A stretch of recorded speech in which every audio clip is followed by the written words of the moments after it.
Hello everyone, चला तर आज आपण बनवणार आहोत पुरणपोळी. इथे मी हरभरा डाळ स्वच्छ धुवून घेतली आहे.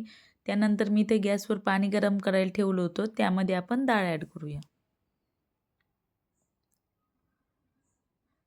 बघा 3 शिट्ट्यानंतर आपली डाळ खूप छान प्रकारे शिजलेली आहे. आता मी इथे एका कढईमध्ये 2 चम्मच तूप ॲड करते. त्यामध्ये ही शिजलेली डाळ आपण ॲड करूया. इथे आता आपण साखर ॲड करूया. याला मिक्स करून घेऊया. त्यानंतर मी इथे विलायची कुटून घेते. आपण यामध्ये विलायची ॲड करूया. जायफळ ॲड करूया. याला कमी गॅसवर छान प्रकारे परतून घेऊया घट्ट होईपर्यंत. बघा पुरण खूप छान प्रकारे परतलं आहे आणि घट्ट पण झालं आहे. आता मी हे पुरण वाटून घेते.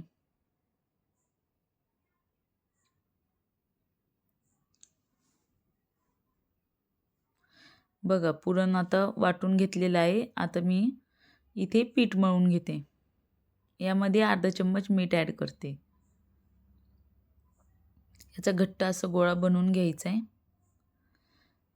आता यामध्ये 2-3 चम्मच तेल ॲड करायचं आहे. 10 मिनिट आपण आता याला रेस्ट करायला ठेवूया. त्यानंतर आता आपण पिठाचा गोळा बनवून घेऊया. त्यामध्ये पुरण ॲड करूया.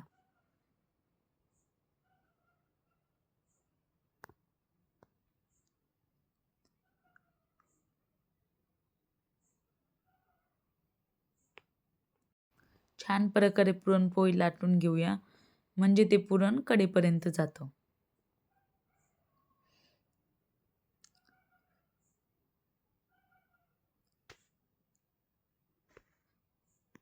आता आपण तिला भाजून घेऊया.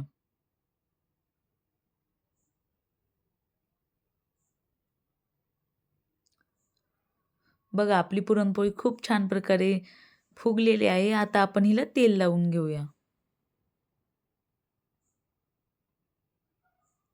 दोन्ही पण साईडनी तेल लावायचे आणि लो फ्लेमवरती छान भाजून घ्यायची. बघा तर आपली पुरणपोळी रेडी आहे. बघा खूप छान प्रकारे मऊ लुसलुशीत पुरणपोळी झालेली आहे. तुम्हाला ही पुरणपोळी आवडते तर तुम्ही ही रेसिपी नक्की ट्राय करा.